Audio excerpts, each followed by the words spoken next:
Hi, everybody. I've had an absolute blast recording your championship intros on audio and also on video. And for those of you that didn't know, the videos can be done special exactly the way you like them, because these are green screens and we can do them with a scene behind me. Do you want a fighting scene? Do you want a beach scene? Do you want a race car scene? Any scene you want, we can give it to you. It's your theme and my pleasure. Just write our offices and we will answer you with the exact fee involved and how it'll get done. So here we are, and now it's time, and it's your choice. Cheers!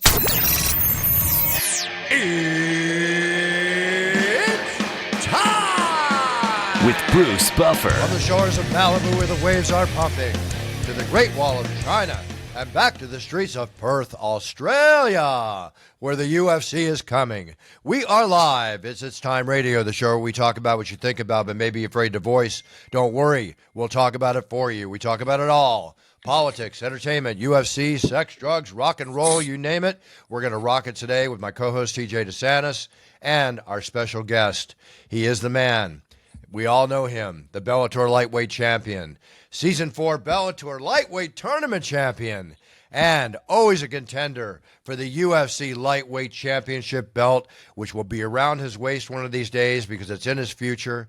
None other than Michael Chandler. Michael, how are you? What's up, boys? Man, I'm great. I'm living the dream. Happy to be talking to you guys. Life is good, man. Life is good. Real quick, are we currently broadcasting from the top right now? We are, yeah. You got to. I hope you did a little bit of altitude training because we're sitting here at the top. So, all right, perfect. Okay, help my amateur mind here. The top. What are we talking about? Michael Chandler always says we'll see you at the top. Oh, yeah. Bear with me. I get it. The way it was said, there was, you had to be a real deep insider. I don't, but yeah. Well, you say living the dream. Living the dream is a wonderful thing. We're all out to live the dream. We all try to fulfill our dreams, and we all dream. And, lately I've had a tendency to get up wake up about every 2 hours coming out of a dream, right? I've been dreaming a lot lately. And, you can have a dream catcher by your bed to try and remember the dreams. I hear about all that, and that could be very, very cool. But I remember the dream. And some dreams you try to get back into, when you come out of it, you want to get back into it. Oh, okay. Wait. Can we put our thinking caps on, Michael? Can we try to interpret Bruce Buffer's dreams and what they mean? You don't even go there because I don't know. Well, here's the thing. I'd have to tell you the dream. I don't remember the dreams. I mean, I rarely remember the dreams the next morning. I remember them so vividly when I come out of them, and I'm saying, "Oh, I gotta remember this. I want to think about this tomorrow." And then I'll wake up and maybe remember for a bit, and then it completely goes away. Selective memory, they kind of just fade away. I used to have a dream log where I would write down in my phone what I dreamt about and then try to psychoanalyze it later. Yeah, I actually thought about that. Go ahead. No, I'm just saying there's definitely some truth to that, like some recurring dreams that you've had. Like I've had 2 recurring dreams in my life, and one was like me being on top of an opponent and I'm just punching as hard as I possibly can, full mount, ground and pound, and he's just smiling the whole time and no punches are doing any kind of damage. And then another recurring dream where I'm in this dark basement with all those little pool lights, and there's a million pool lights, and I'd start pulling them. I'm trying to pull them in, and then as I pull them 1 second later, it would turn back on, almost like it was an unwinnable war. And then I started talking to people about it, and they were talking about how, it just seems like you're going through something that you just kind of feel like there's battles in your life that you can't win, So I think there's some truth to kind of some interpretation of your real life scenarios to your dreams, but dreams are funny because we've also had some where you're like, why did I dream that? I don't know why. I never want to dream that again. I don't even understand how that came into my mind while I was dreaming. I know, it's amazing how these dreams come about, and then you have the ones like for me, let's say I'm in a fight or something like that, I'm throwing a punch, and it just feels like a marshmallow landing, or you pull the trigger on the gun, and it's like it's not even going, or you jump off the cliff and you never hit bottom, that kind of stuff. Yeah. That's very interesting. I always have the dream where I'm rolling in to do play-by-play for a show, and I feel ready, and then I look down at my notes, and I'm like, what show is this? What am I doing? That's not a dream. That was your show last week. Come on, Buff. I had one of those not too long ago, actually, about weigh-ins. Like I stepped on the scale the morning because you know how we weigh-ins are at 9 a.m. on the day before the fight, and Yeah. I wake up in the morning, step on the scale, and I'm like 20 pounds over, and I've got like 2 hours to make weight, and it was like, that's like my biggest fear. Obviously, is I've never missed weight, never pulled out of a fight in my entire 16-year career, so that's probably one of my deepest, darkest fears coming out in a dream. Yeah, that happens to me too. When I wake up in the morning of a show and I'm 5 pounds over and my pants are tight, and I got to figure out what to do. Yeah. I keep having this dream. Real quick, I keep having this dream that Michael Chandler's going to fight Conor McGregor, and then it gets canceled. Yeah. Wow, that would never happen. Recurring dream. That's an ever recurring dream, isn't it? That would never happen. All right, you brought up Conor. Let's talk about Conor. Let's talk about Michael. Conor. Let's talk about Michael and Conor and the date that they have. They don't have. They have. They don't have. They have. It's like that. It's like those two people trying to go out and never get together. It's yep. So we got the White House show all planned in the grandiose way it's going to be planned. We've seen the renditions of the Washington Monument in the front, the White House in the back, or vice versa. It's grandiose, 5,000 people on the White House grounds floor, which I still question because I think it's going to be a huge security issue. Mm-hmm. I have no idea how many people are going to be on the grounds, but next door they're going to have the big park and 60, 70, 80,000, whatever. Dana White can definitely pull it off. He pulls off everything, concerts, the whole bit. So it's going to be a big deal. And every single fighter in the UFC obviously wants to fight on the White House card. Every marquee fighter wants to fight on the White House card. But for the White House card to be what it will be, being with the Paramount deal, being on CBS, being viewed, Netflix having 70 million plus viewers for the Jake Paul, or rather the Canelo Crawford fight, free TV, being able to watch, this could definitely draw the biggest I keep saying pay-per-view, but the biggest numbered UFC event audience we've ever had in the history of the UFC. There's no doubt about it. It's going to be that way, but it's going to have a marquee event. And I think the dream co-main, and with all respect, co-main, because the main's going to be a championship bout. Yep. Which would be great if it was Aspinall and John Jones. We know there's issues with that one, whatever. I would love to see that. But the prime co-main, I think, in everybody's dream card is if it was you and Conor, right? And there's talk about that. And Conor always staying relevant as he can, saying what he says and doing what he does. But the bottom line is he hasn't been, how long has it been now? 4 years? Yeah, 4. I think someone said it would be 5 by the time we would actually step in the octagon in June of 2026. And how many months, years, time, I hate to use this term, did you lose waiting for Conor to show up to the dance? Yeah, I mean, it wasn't as, from my fight against Dustin Poirier November of 2022, and then I, finally obviously was booked with Conor June of 2024. But we also had The Ultimate Fighter. We filmed The Ultimate Fighter for 6 weeks, then waited a couple weeks for it to go up on ESPN, and then the fight obviously had to happen after, the conclusion of The Ultimate Fighter 31, which would have been September of 2023. So, it was 2 years of me not fighting, but obviously the actual wait wasn't as long as, a lot of people, the haters, when they're talking about me sitting around waiting, and it also it made sense. I had enough assurances behind the scenes. I have a great relationship with the UFC because I do things right, and I'm an easy guy to work with. So we were constantly talking, and it always just made sense that, hey, we're right around the corner. We're not going to make any pivots yet. And then obviously the fight gets booked, and then the fight gets canceled, and then it was time to pivot after that. But Michael, during that time you're sitting around waiting, not to get too personal, not to hear any quotes of numbers, did you lose money? In other words, money you could have made, Well, technically, money I could have made fighting, of course. Right. But the greatest thing, and I think one of the most undervalued things, or one of the most undervalued lenses by which you should be able to look at this scenario, is I love the UFC. I love fighting in the UFC. I love fighting for the UFC, especially coming from outside the UFC. But Right. I am not beholden to the UFC's paycheck. I am a very busy man with multiple businesses, a multi-million-dollar brand outside of just fighting and doing all of these different things that I get to do. And that's what I've set myself up for.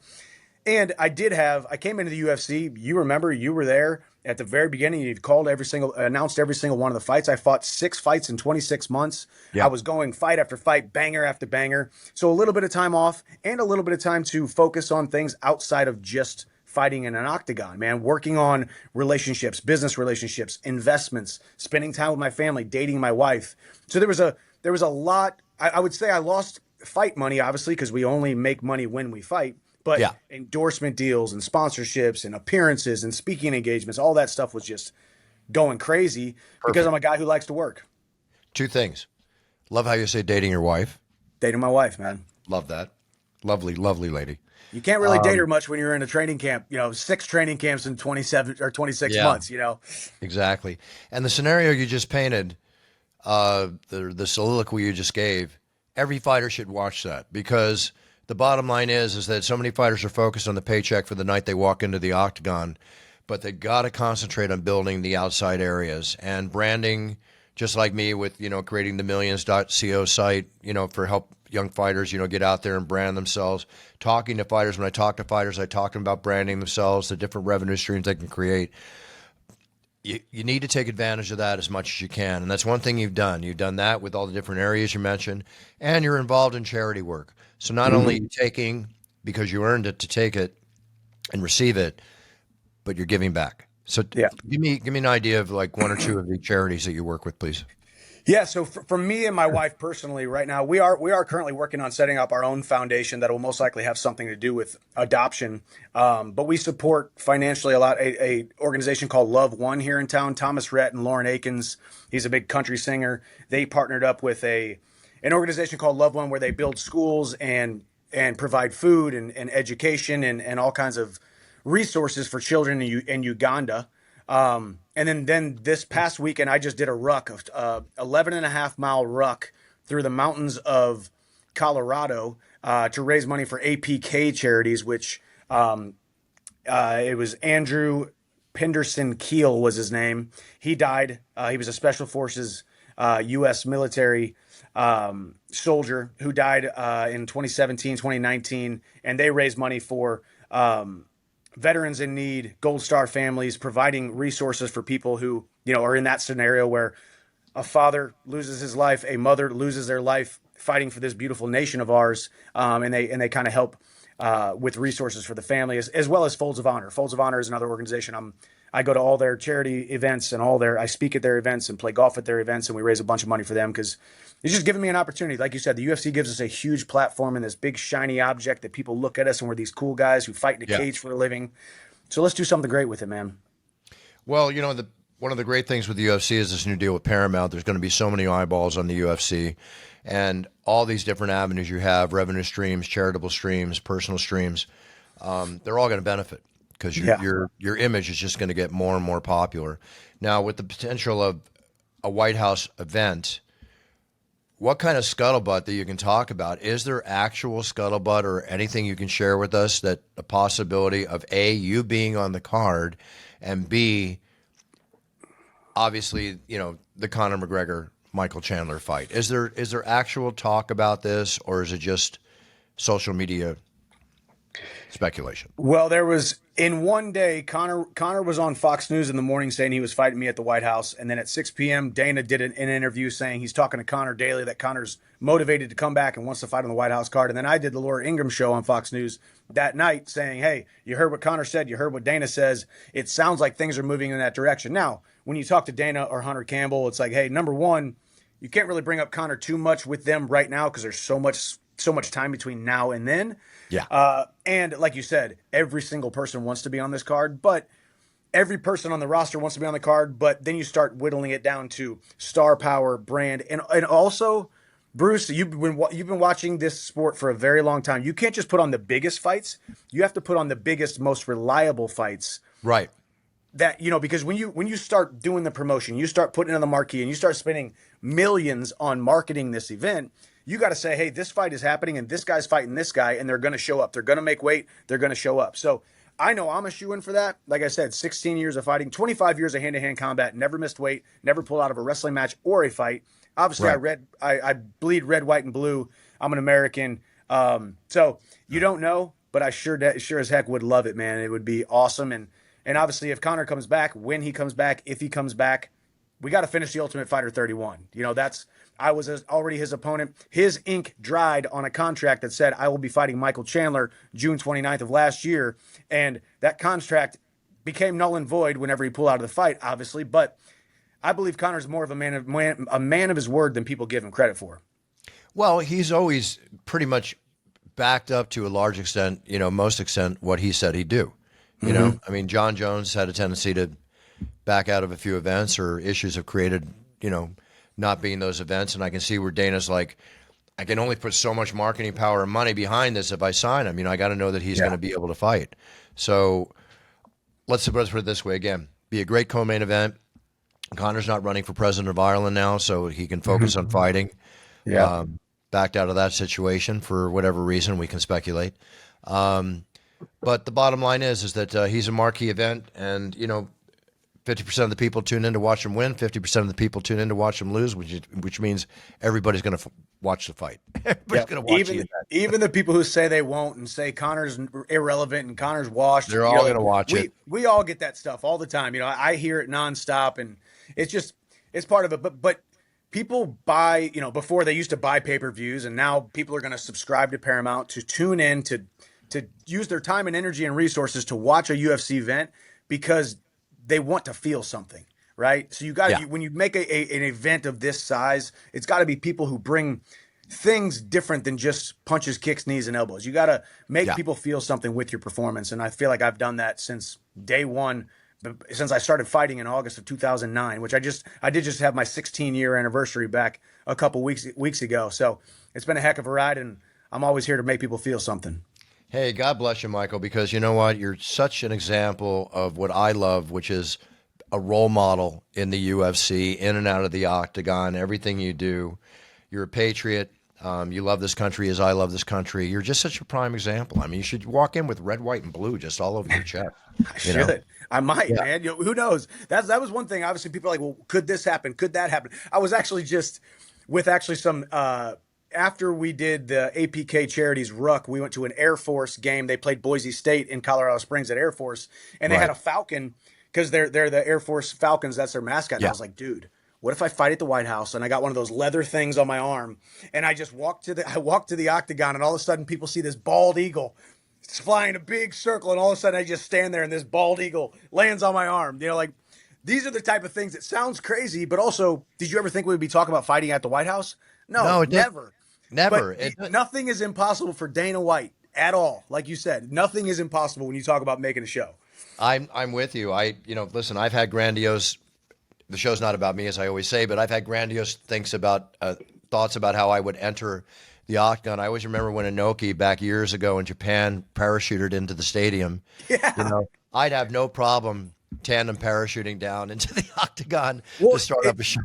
Well, no, and it makes sense though, because you have always been like a focal point of the shows. Yeah, like it is so cool being there when the entire arena just you can hear the entire arena, and then they try to go through the entire thing with you, your entire whatever you would call it, your entire script, right?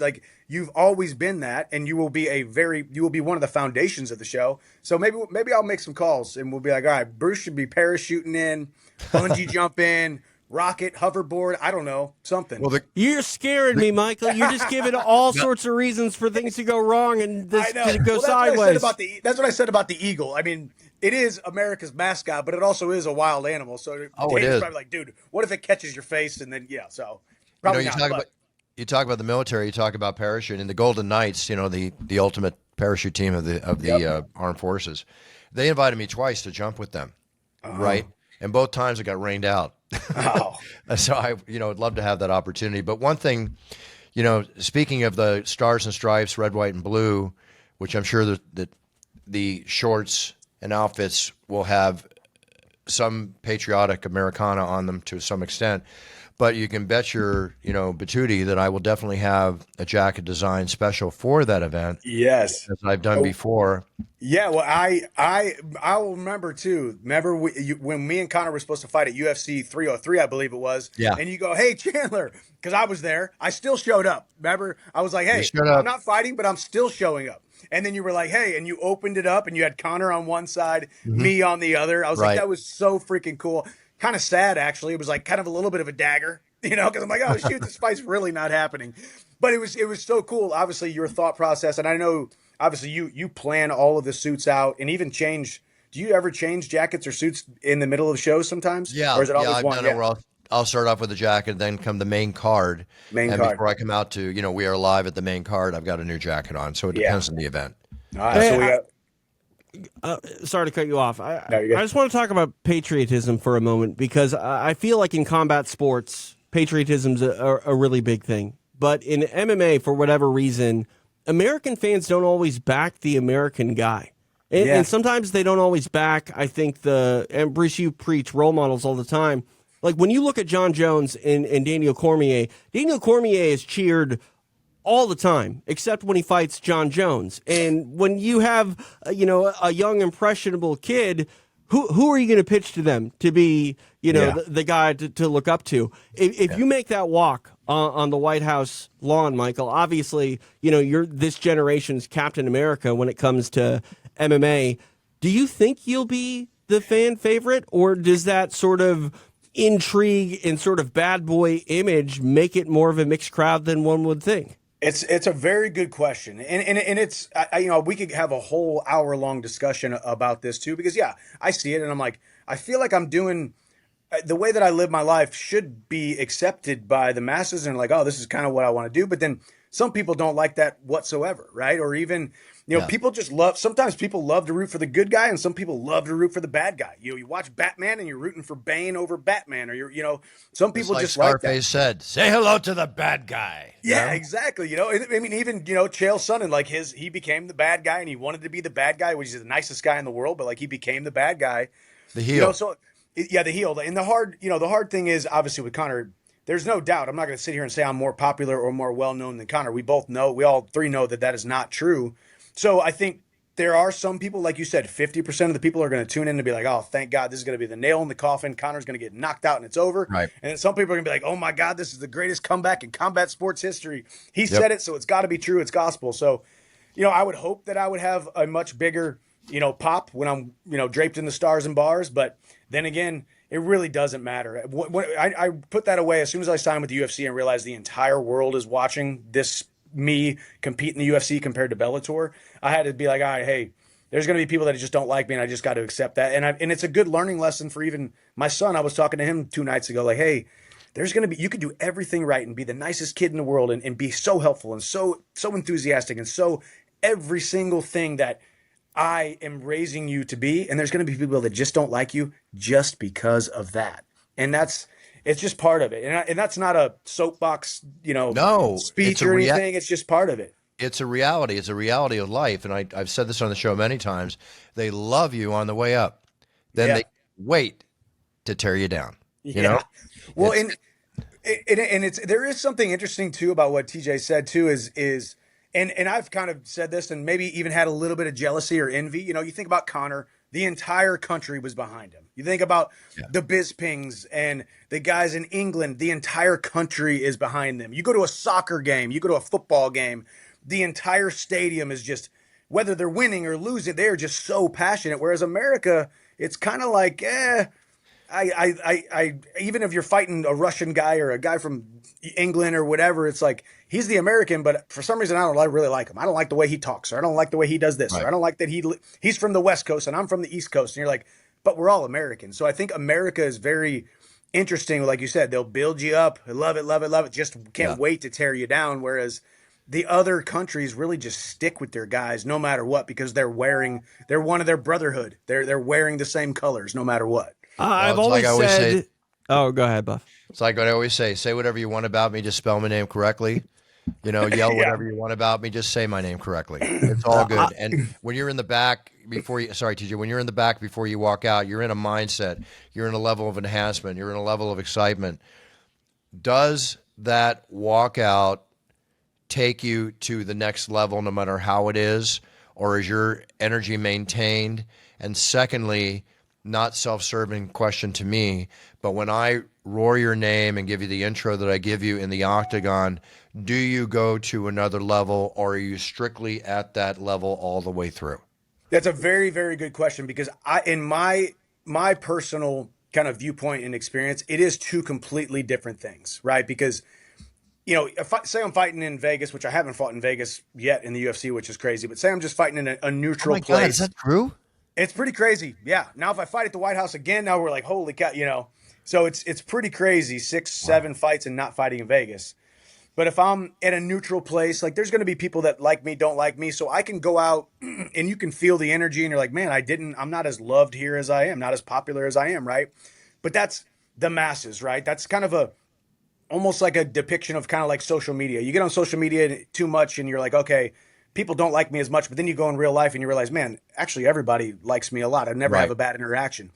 So you have that feeling. That's the fans in the arena. But then you go in and you're standing across from Bruce Buffer, the one guy who has called all of the big fights, all of the big moments, all of the big main events, all of the accomplishment. That's when it's like, now, right? You have, but then it's like, okay, now it's me and Bruce, and it's Bruce's voice that the entire world is hearing, and that means I am here standing confidently on my 2 feet, and this man who is the marquee, the one and only who calls the big fights, you're now hearing my name through his voice. And then it actually shifts to, you know what? They don't matter at all, because there's a lot more supporters out there than there are haters.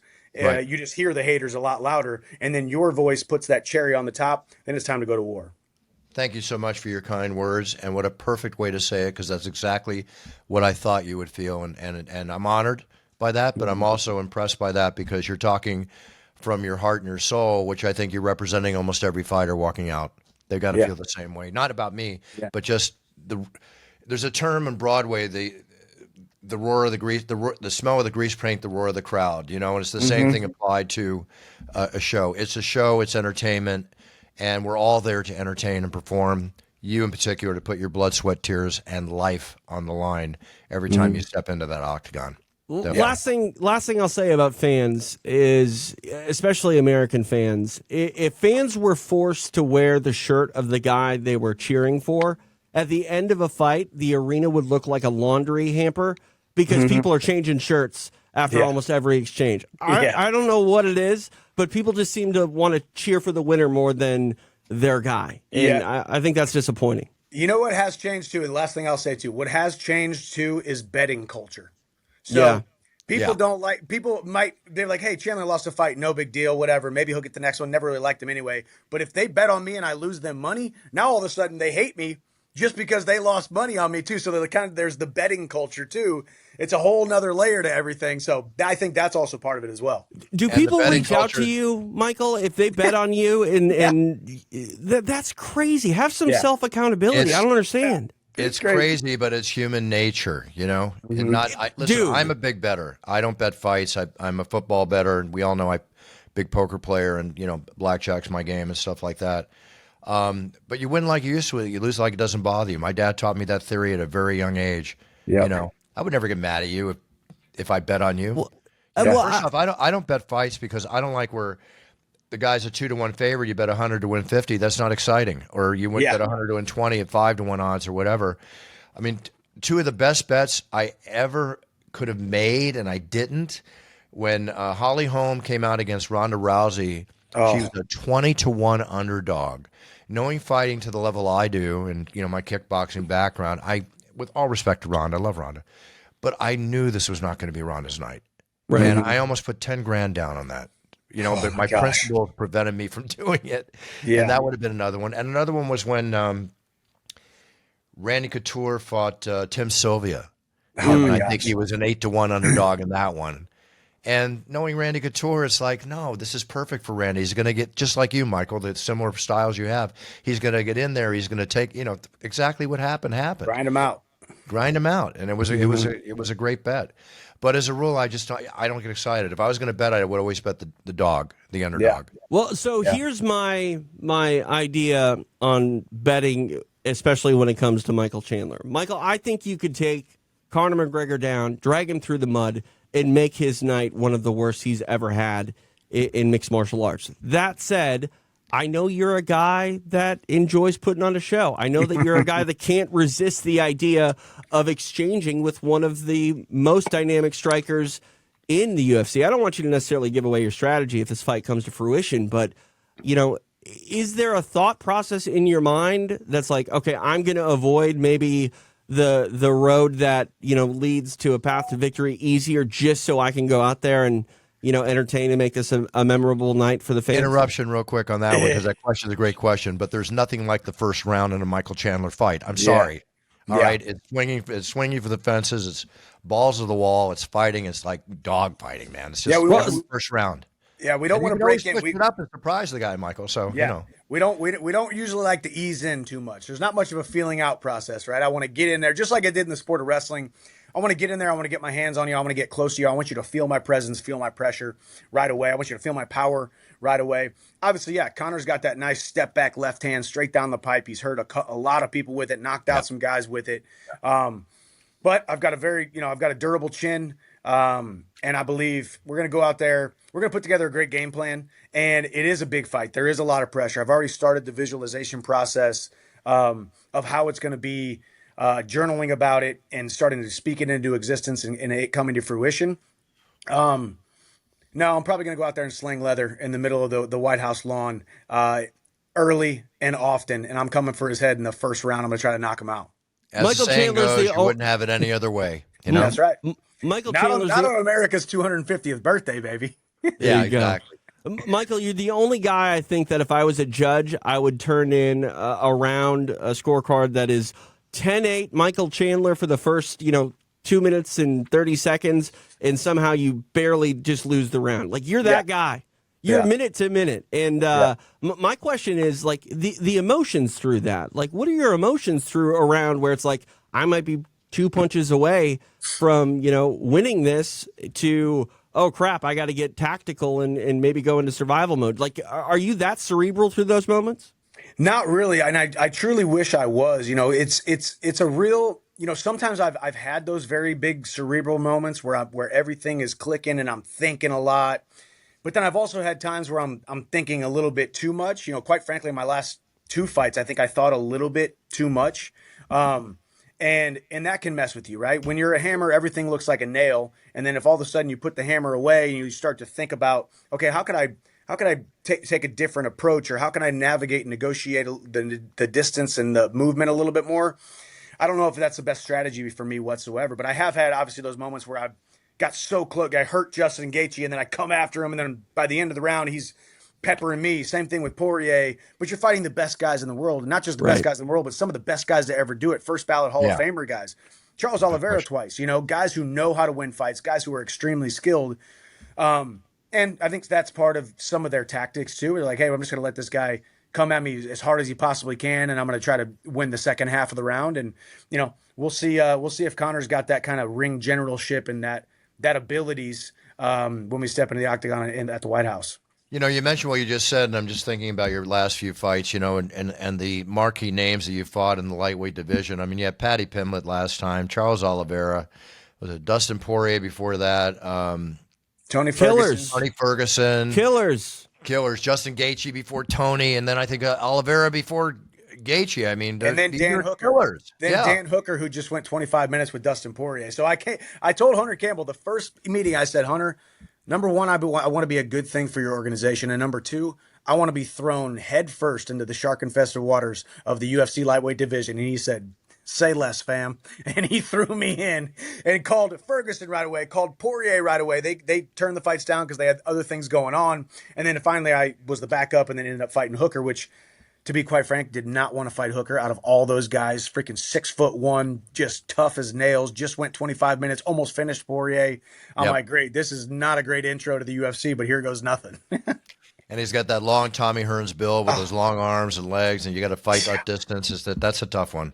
We don't really do DVDs anymore, but you could put out a DVD called The Best of the UFC, and it's just Michael Chandler's run in the UFC. You know, when you speak about that, Michael, are you a sports card collector at all? Yeah, I've got a few here and there, and I actually just signed 180 today with Fanatics. They Fanatics. sent them to me today, got them all done.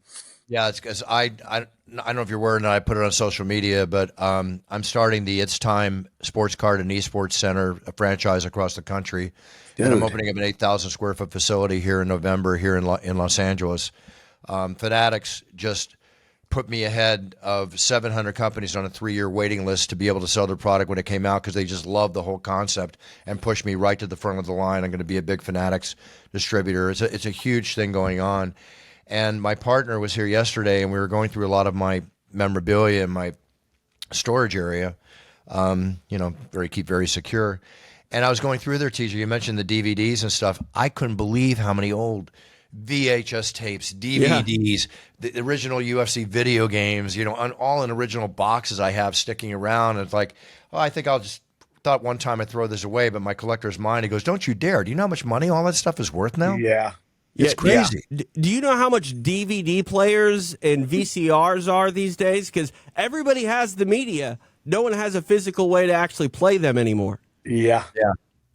Yeah, I mean, I imagine you're out in Los Angeles too, Michael. When we open up, you got to let me know if there's any way you remember. If I know you're out here, because I'd love have you make a personal appearance at the center. That would be cool. I just imagine back in the day and all those old UFC events that you would just pick up a DVD or a VHS. They had probably at the merch stand type of deal when the UFC was a no name nothing company basically, and everybody was kind of like real fringe and real small back in the day. You had to go to the video stores to buy videos, to were rent hard a video. To get. They were hard to get too because a lot of people didn't want to carry them because the whole human cockfighting thing was still a narrative and. The Smashing Machine's coming out. I have an original copy of the documentary. I have no idea what that thing is worth, but that's one that I'll never get rid of. There is a very high collectability buff, about physical media. Because, I think about it. You have kids, Michael. My son doesn't know what it's like to go to the video store and hope something's in stock. Yep. I miss that thrill of the hunt a little bit. You know what I mean? Everything's just on demand nowadays, and that's great. We got access to everything, but half the fun of, trying to get a video is just trying to find the damn thing. Half the fun for me going to a video store in my early days was the fact that, forget the bars, that was one of the greatest way to meet a date in the world, was at the video store. You're like, hey, you're watching Good Will Hunting. I'm watching Good Will Hunting. You want to watch it together? There you go. I mean, just right there, boom. How do you like these apples? Yeah, exactly. Funny story, actually. My roommate in college, he lived with me for 4 years. His name was Raymond Jordan, 2-time All-American for University of Missouri. He was an MMA fan. I was not an MMA fan at all. Had never really seen a fight. The first pay-per-view I ever saw was my junior year. But he would always walk to Blockbuster. He didn't have a car. We had a Blockbuster about a half mile away. He would walk to Blockbuster and get the old Pride, UFC, and there was a third. What was the third organization? The other Japanese organization. Pancrase. Yeah, some Pancrase stuff because Boss he would say, because I knew it was Pancrase and they had the open hand. It was Boss Rutan and those guys. And he would be watching them at the house, and he would always be like, "Dude, you got to watch this. Nogueira's fighting Fedor," and I'm like, "Who the heck's Fedor?" And he kind of, lo and behold, kind of got me into it. Obviously, I ended up following Tyron Woodley and Ben Askren really into the sport a couple of years later since they started doing it. But my first introduction was when I was in college, because my college roommate would walk to Blockbuster and probably, like you guys are saying, hope he can find, and they're not all out of stock. Yep, all that stuff. I remember announcing different events in Japan, non-UFC events. Again, one of Inoki's events called Bumbaye in 2003, I think it was. It was on New Year's Eve, and they had 2 other events happening. And I think it was the big fight in one of the events when Gracie fought the big popular Akibono. And over 55% of people watching TV in Japan tuned into that fight. Yep. That's how big the sport was back then. Yeah. And I was in an arena with 55,000 people with Inoki, and he did his remember the 2-con slap? Inoki would slap? Oh, yeah. So he did that to Josh Barnett, and then I stepped up and let him do it to me, and he slammed me, right? And then all of a sudden, the whole audience lines up, waiting to be hit by Inoki. Pregnant women, kids, you name it.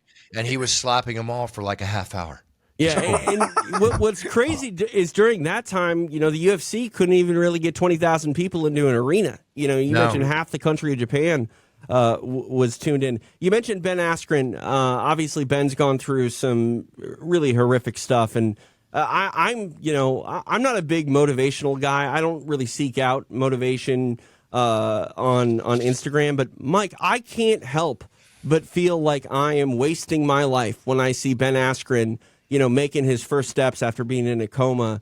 And I mean, people thought he was going to die. Have you talked to Ben? Have you had any interaction since he's gone through, what he's gone through? Yeah, I have. I've been talking to him every couple days, just checking in and stuff. So yeah, me and a small group of people knew what was going on before it actually went public, and we actually raised some money to get him med flighted out of Las Vegas, where he was, back to Wisconsin, back home and that stuff. And then all of a sudden, it became public, and it was good for a while because we wanted to kind of keep it under wraps until it was time to let people know. And then obviously, yeah, that first video, he popped out. He all of a sudden he showed up and was like 147 pounds. And yeah, for me, guys, like obviously, I have this right here, All-American plaque from 157 pounds wrestling at Mizzou. I would not have that on my shelf if it was not for Ben Askren. He was, like I said, he was more than a teammate. He was more than, our team captain. He was like my big brother. I'm the oldest of three boys. I didn't have a big brother. Him and Tyron Woodley were like my big brothers, and especially Ben. I traveled the country with him. And, we've all got those guys, for a lot of us, it's our dad, or we got some other guys where it's like, man, that guy's superhuman. That guy is invincible. That guy can do anything. And Ben really is the most mentally tough, most resilient man I've ever been around in my entire life. So to see him, I think part of it, I was like, hey, it's Ben. Nothing bad can happen to Ben. But there was obviously some real scare there that he was not going to make it, obviously. Yeah. But, I always kept the faith because it's Ben, man. Like Ben he's so special, and he's a special human. And now even more so, his story is reaching millions more people because of now his road to recovery. And he's just an amazing human being. And I'm glad to see the last couple of videos I've seen. I'm like, man, he's getting back on his feet and moving and filling out a little bit, putting on some weight. So it's all really good to see. Well, no, it's great to see, and kudos to you for what you did and do for Ben and everybody else that stepped up to the plate, including Jake Paul. Give him credit for stepping up. Dana White, and everybody that went behind him. It's just what a story that is. Well, you mentioned how hard of a worker Ben is, and Ben, in my experience, has always done the right thing. He's one of those guys that can be a role model. If there's anybody that deserved to just be angry at the world for something like that happening, it's Ben Askren. But you don't see that on his face in his videos. No, like his first video, he just like popped up. Was like, "Hey guys, I'm here. This sucks. I'm gonna overcome. This is a battle." And it's like, man, that's a mindset that the average person just doesn't have. I'm curious, Michael, how much of that do you think comes from wrestling as itself? The old saying, embrace the grind. Wrestlers just seem to see the challenge and like, okay, I'm gonna beat this.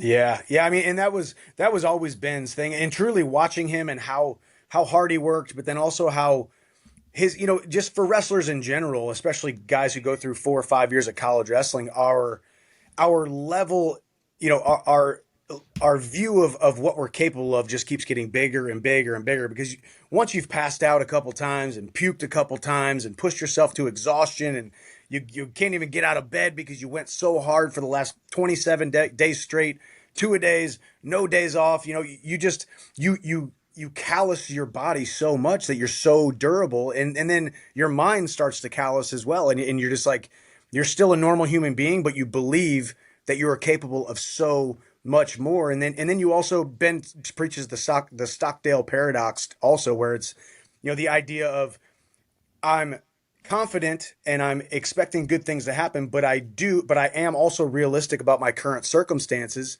And I think that's being put on a megaphone right now. And it's a great message for people, because in 2025, as you just talked about, our kids can just flip through and skip ads and everything comes so easy. And I can order DoorDash to my door right now, and everything's automated. But God created us for struggle, and he created us for the ups and downs, and he created us to persevere through things, because without persevering through things, you can't create character. If you can't create character, you can't create hope.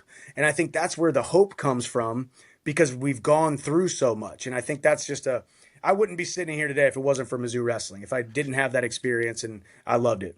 Very well said. And this is one of the reasons why our generations are getting weaker. Yeah. You know, sorry to say.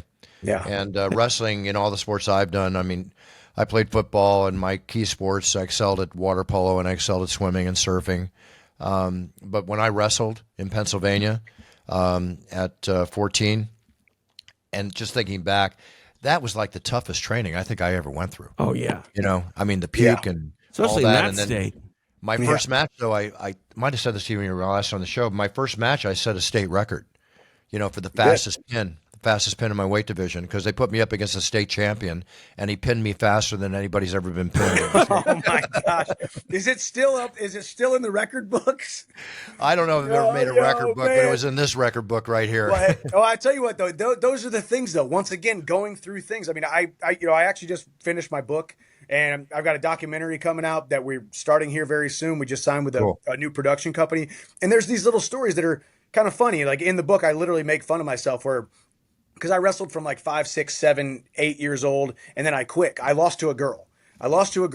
Couldn't handle it, and then like in the book, I'm like, yeah, that's right. The big tough guy that you see on any given Saturday in an arena, tough guy, lost to a girl. But these are the things that we go through that make us and fashion us and galvanize us into the men and people that we are today. So you gotta go through those things, even if they're embarrassing. You mentioned absolutely. You mentioned kids swiping these days, and they see the content that is low hanging fruit that drives analytics and are easy money makers. But Michael, after your loss, I saw you talking to your son, and you were sharing the Nutella snack. And I, as a father myself, like I was moved by that, because I feel like we don't really see a lot of people like yourself that are always presented in this way as successful and overcoming obstacles. The way that you dealt with that and showed your son, like, look, we earned this. Even though I didn't get the dub, we earned this little snack. And I thought that was incredibly powerful, and I appreciate you for sharing that.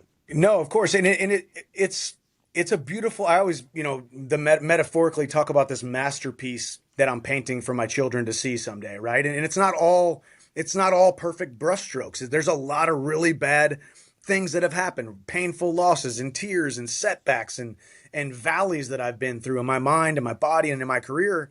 And it's no coincidence that my son has now been to 2 fights. He's been to one when I had Sports Center top 10 knockout of Tony Ferguson. The entire world, like that video was seen on almost every phone in the entire planet because it was such a vicious knockout, an awesome victory. And then he's also been to my last fight where I lost, and I got the biggest cuts I've ever had in my entire life. And he gets to see the dichotomy between the wins and the losses and the risks that we take and being the man in the arena. And there's so many lessons, because ultimately I want him to know that I and he and us, we are not defined by our wins and our losses. We're defined by the way that we show up, and we're defined by the way that we do things. When it comes to the process, nobody's going to do it better than me. Nobody's going to do it more perfect. Nobody's going to leave no stone unturned like I do. I'm going to prepare as perfectly as possible, and the outcome is not always up to me. And I want him and my other children and onlookers and young men around the world to know that you're going to take your lumps, you're going to take your losses, you're going to take your bruises and your setbacks, but don't put a period where God put a comma, and you're going to keep on moving forward, and bigger things are going to happen. Well said. So it was good. Well said. It was good we got to experience that together. Make sure we get a good clip of that, because fighters and people have to watch. You're very motivating, Michael. Thank you. Very motivating. I've been very blessed. It's all in the heart too, which I love. Yeah, well, I just think the sport, and you guys have covered it and been in it for so long. It is so beautiful. Yeah, like to the average onlooker, it's it's barbaric or it's violent or it's something that they don't love, but it's beautiful. Like the sport, there's no other sport that can beat you down the way that this sport can, and you have to have a certain amount of resilience, and it just makes you better in every area of your life. Michael, February's 30 years for me. 30 years being in the octagon. Let's go, man. That is awesome. Let's go. Well, because the UFC is 33 years old? Started in 1993. I started in 1996, so 33 years old, yeah. Now, when did Dana and Fertitas take over? After 1999. 2001. 2001 was it? Oh, no, 1990. What am I saying? That stands out for me because that's when I released my Ready to Rumble video game. That's always a marquee year for me. Yeah, 2001. 2001. I need a copy of that. What is it? Old Nintendo? Sega? again, when I was going through my thing, I found an N64 copy, Dreamcast that came out on. Found old Dreamcast copies and PS3 copies. Yeah. Oh my God. Finding a Dreamcast these days is like finding the fountain of youth. They hardly exist. What a great console that was. It was such a great console. You know, we released that game in '99. We were part of 10 games with the Dreamcast when it got released. And that, I can say this with pride, Ready to Rumble Boxing, part of 10 games, Dreamcast, all getting released one day. In the first 24 hours, sold $97.1 million in sales. Holy cow. And it made the cover of, it was Variety or Hollywood Reporter, as setting the entertainment record for sales in a 24-hour period. I can honestly say that Michael and I were part of that because it was my game. I developed it with Midway. You know, I created it with them. And now Call of Duty, come out and do like 200 million in 24 hours, something like that. It's changed. But when I came out with Ready to Rumble Boxing, there was only 350 video games released that year. The next year there was 3,500, and it goes on from there. Yeah. Wow. Do you let your kids play video games, Michael? They don't have any video games right now. It's mainly just the pressures of the other kids too. We've had the conversation because the kids are like, "Oh, you don't know what a Nintendo Switch is? You don't have a Nintendo Switch or whatever the kids are playing these days." But no, not right now. No, they're not playing any video games. I appreciate that. I caved I do too. I caved when my son's school had a Fortnite dance off, and my son's like, "What's Fortnite?" And then he felt left out. But they're like when I was a kid, guys. Like when it was summer, my parents expected me to leave the house and not come back until the sun was coming down. I was playing baseball till dinner time. Kids were better off, I think, having those days than the constant swiping and algorithms that serve them. Those days are so different. Back then, and Michael, we're going to let you go here in a few minutes, but back then when I was 8 and 10, my brother was 10, we would get on the train or the bus to go to downtown Philadelphia and have lunch and see a movie and go to a museum. Not necessarily in that order. You can't do that today. No. 100%. But my father always operated on the idea of no news is good news. So if he didn't hear anything bad, then everything was probably fine. And unfortunately, you can't parent that way anymore. Well, the biggest video game coming out is Grand Theft Auto, about to be released. Keep your kids away from that one. Yeah, well, that's what I was going to say. Even on video games, or even on the graphics these days, like I'll find my son because he does watch YouTube on the TV, and we can see what he's watching, and it's always just innocent trucks and stuff. But it's almost like someone's playing a video game and he's watching these. Or it's like AI, Yeah. Like we said, we even if we did play video games, you could see the squares on Mike Tyson. You could see the little pixels on Mario when he's jumping up and doing his thing. Yeah. And now it's so satiating to the senses and the eyeballs, and it's like you said. And then Grand Theft Auto, obviously, there's just violence and just anarchy in that. And it's a scary thing. And even just, with the stuff that's happened over the last couple of weeks, and they're talking about the message boards and the Reddits and I saw a video of some kid who invited some guy to his house while he was playing a video game to meet his mom. And like, you can get caught up in a lot of things that little kids have no idea what's going on, giving out their address or their little metadata. And it's a very connected, scary, deep, dark place. So maybe, like you said, you bring up N64, PlayStation, Nintendo. Like, if my sons did want to play, I'd be like, "Hey, dude, you gotta blow the dust out of your game. We're playing Nintendo, dude. That's all you can play." Yeah, exactly. No internet connection, nothing. Plug it in and hit A and B, up, down, left, right. Times are changing, my friend. They have changed. Pardon me. Yeah. They have changed big time. Yeah. Well, this has been a lot of fun, and definitely, Michael, you're a guy that we can sit here for 2 hours and have a Joe Rogan 3-hour show with, for sure. Let's do it sometime. As we get closer, as we keep gaining steam. We got to have you on before that. We got to have you on. Real quick, I think I asked this before, but are you saving your physical and mental prowess and all the thing you got to do for that fight in White House, or is there a chance you would fight before? We'll see how things kind of pan out right now. Right now I am very busy. I'm speaking on 3 stages in the next 6 weeks. Concentrate to like 25,000 people. Like, I got the book, the documentary. Like, I'm not putting fighting on the back burner, but when you got Connor and Dana talking about us fighting at the White House just 48 hours ago, 72 hours ago, it seems like it's moving in that direction. So it would be hard for me to, if Hunter calls me today, I'd have a decision to make about fighting somebody. We'll see. But they know they know I got my work boots on, but they also know they respect the fact that I'm always building and trying to inspire and trying to build everything to reach as many people as I possibly can. I'm really focused on that right now. And the White House isn't that far away. We're talking 8-9 months. Start promoting it in 4 months or so. We got the holidays coming up, so we'll see. Yeah, no, I don't see you fighting before that. I see it waiting for the big show. You got plenty to do before that. Also, too, though, Michael, I think you're in the unique, position where combat sports, yes, it's important to win, but you're a guy that could lose 18 straight in the UFC, and fans are still going to want to see you. It doesn't really matter. No, it's a people's champion, a friggin' Rocky, man. Come on. Yeah. You got to make people feel something. That's it. Last question I have, and Buff can lead us to the out, but there's been a lot between you and Conor. You mentioned the Ultimate Fighter, the cancellations. People have been waiting. Is there any animosity there? Like, are you upset with either? Because, like you said, Conor is a man of his word. He usually backs up everything, but unfortunately, he's kind of gotten in the way of himself time and time again. We talk about him almost every week on the show, and it's very rarely ever about fighting. Like, do you feel if you get that meeting at the White House that you'll fight emotional at all? Definitely not, and I don't really have much emotion toward it. I can only control one person, and that's myself, right? I'm going to put my hand to the plow, and I'm going to move forward, and I'm not going to look back. And yeah, is it unfortunate that he pulled out of the fight? Is it unfortunate that it took a while? Is it unfortunate?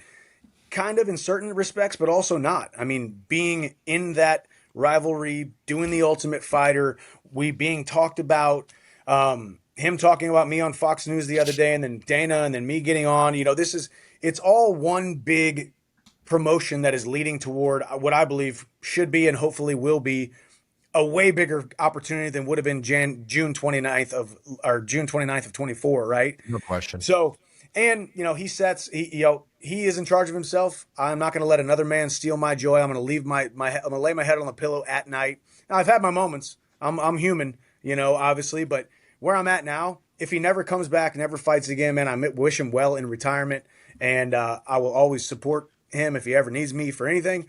But I would love to punch him in the face in the middle of an octagon at the White House, get my hand raised with the stars and bars draped around me, and kiss my wife, collect my paycheck, and then go celebrate with America. Well said. Well said. Couldn't have been said better. Perfect. Yeah. That's it. We shall see. We shall see. Well, a couple little tidbits here before we sign off, and just such a pleasure to have you on the show, and we're definitely having you back on. There's no question. Yes, sir.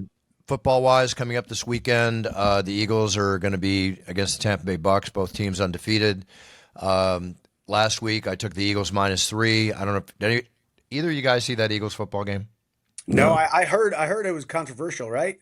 Well, it wasn't controversial. As they were winning by 1 point, and then the other team was kicking the field goal, and when they blocked the field goal, and then one of the defensive guys ran the ball back for the Eagles for 80 yards or so for a touchdown in the last literally 6 seconds of the game, which was very exciting for me because I had the Eagles to win by 3. I was losing the game with a big bet on them because I'm a big Eagles fan. And suddenly I won the game in the last 5 seconds, and they just secured the game even more. It was one of those Hail Mary finishes. Okay. Just that was the big. Okay, I knew there was headlines about it, so I wasn't sure if it was controversial or what it was. No, that was it right there. So I believe in the tush push, though. We can't ban the tush push. No, I don't think they are. One of the reasons let the guys do it. If you can't stop it, that's your own fault. He squats 600 pounds. He's got those legs. He's gonna push through every time. Yeah. No, I think they said last week they're not going to ban the tush push. No. Good.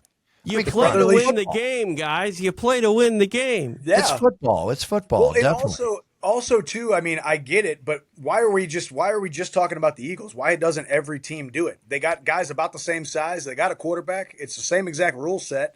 Why are the Eagles the only ones that are doing it, or are other teams starting to pick it up? They try, but it's just, again, I'll get back to the quarterback for the Eagles. I mean, his leg strength is just phenomenal, along with that, great offensive line he has, and they just got it down to a science. Yeah. Almost guaranteed every time. Yeah. But there's been a lot of exciting football. Those that are betting out there, again, when you're taking your bets, if it's your favorite team -3, 7, or 10, or 14, for those that understand betting, buy the half a point, knock it down to -2.5, -6.5, -9.5, -13.5, and watch how you'll win 30% more of your games that way. It's a proven theory. I'm not blowing my horn, but this is something I'm actually halfway decent at. And I like that. If I watch a game, I got to have action on the game. It's just the way I am. That's awesome. I can watch fights and not have action on the fights, but I got to watch football game. I got to have action on the game. All right. Well, when I start betting, I'm gonna text you. Hey, Bruce, give me some picks, dude, and I'm gonna buy down that half point. I'll give you my 5-star pick, but I won't take responsibility for however it goes. Okay? You're fine. Hey, like we were talking about earlier, I can't blame anybody else for the bet that I made when I clicked the button. It was my money. It's on me. Exactly. All right, so the bet of the week this weekend is, in my opinion, the Eagles are -3. Buy them down to 2.5 at Tampa Bay, and fingers crossed. We'll see. Fingers crossed. There we go. Go Eagles. You ever wonder what football coaches make? Millions, right? Let's see here. The top 5 coaches in football: Andy Reid for the Kansas City Chiefs, $20 million a year; Sean Payton for the Broncos, $18 million a year; Jim Harbaugh for the Ravens, $17 million a year. John Harbaugh, rather. Jim Harbaugh for the Chargers, $16 million, and Mike Tomlin for the Steelers, $16 million. Hey, they almost need it, though, now, Buff, because people want to pull the trigger on firing the coach after 2 losses. Yeah. Yeah, they need some guaranteed money because all of a sudden one bad game and they're like, get him out of here. That's reminiscent of what we were talking about earlier. Yeah. In so many different ways. All right, I go in much more. I got some sports card collecting talk, but you know what? It's been a pleasure. I don't want to take anything away from this amazing interview and conversation with you, Michael. I look forward to seeing you at the White House, but I know I'll see you by the Octagon for shows, as I always see you and your beautiful wife. And your son, do you bring your other? I see your son, but do you bring your other child? No. So my son Ace has not been, and I actually just had that thought yesterday. I was like, man, obviously security and all that stuff, limited capacity. Would I be able to bring both my sons to the White House? I don't know the answer to that. I don't even know if I'd be able to bring my wife to the White House. Who knows what the stipulations? I don't know either what the security situation. But you brought your one son to the fights, right? Yeah, but I brought my son Hap. He's been to 2 now. Yeah. So we'll see. And we've had Secret Service clearance in the past with some other events that we've done. So we'd obviously be fine and cleared there. But it just becomes a capacity thing at that point because there's a lot more people around that octagon than a lot of people think there is, right? When it comes to all the people handling the cage and then the media. Production and everything. Well, I think they're worried about the actual weight on the lawn. Yeah. Yeah. There's certain spots you can't stand. That's why I don't see 5,000 people. I just don't see it on the White House lawn. But again, we'll see. We'll see. Nothing is impossible. They'll just concrete it over and then they'll rip up the concrete and then put turf in. Who knows? It sounds to me like one of those high school parties when the parents open their house to the kids have their high school party on a Friday night and the thing gets trashed. That's what it's like open up the White House, let everybody walk around the White House. I don't think so. The last time that happened, it didn't go too well. Yeah, exactly. That horrible. Yeah. We'll be talking about that for a long time. So we don't need any of those things happening with the UFC on it, with the UFC name on it. So we'll see, who knows? All I know is you better have an awesome custom jacket, and I'm excited to see it. It will be. There's a few renditions I've been working on. It's pretty wild. So we'll see. Uncle Bruce is going to look like Uncle Sam. There will be. It will be. Yes, good. I love it. All right, Michael, thank you for coming on the show. All my best to you and your family, your wonderful life, because it's a wonderful life. You're leading it. You're living the dream. You're preaching the dream. You're a role model. Thank you for being you, my friend. Thank you very, very much. Of course, man. Thank you guys for the opportunity. We'll definitely be talking again, and God bless. I'll see you at the top, baby. God bless you, and see you at the top is right. Yes, TJ? Sir. Follow me on all social media. I got a new show on Fight Pass that is pretty fun. It's called Fight Vault. We go through the entire archive over the 32 plus years that the UFC's been around, and I'm incorporating AI, which is weird. It almost adds this dystopian effect to it because AI is scaring me, but it's fun. You can check it out on Facebook and YouTube, and of course UFC Fight Pass. Okay. Sounds good. All right, everybody. UFC is going to be in Perth for Fight Night 199. We got Carlos Ulberg and Dominic Reyes fighting each other. It's going to be an exciting night of fights. A lot of great fighters, up and coming on the show. Jimmy Crute, Jake Matthews. A lot of good, solid fights. I love when people say it's not going to be a good night of fights because it always turns out to be a bar burner. Yeah, so exactly. There. Yep, definitely. I will not be in Perth. Joe Martinez will be on the mic doing the fine job that he always does, and I will be back in Vegas for UFC 320 next week, which we'll talk to next week on about next week on the show. So, as Michael Chandler would say, and as I say every show, and I think we both believe, everybody, be the best you can be a role model to your sphere of influence. So when you step on that yellow brick road to your future, whether you're first, second, champion, 10th, it doesn't matter. If you're doing your best, being your best, then you're winning. And that's what we're all about on It's Time Radio, is winning. So be the best you can be. Big cheers, no fears to everyone. Have a great week. Buffer out. Michael out. TJ out. We're all out.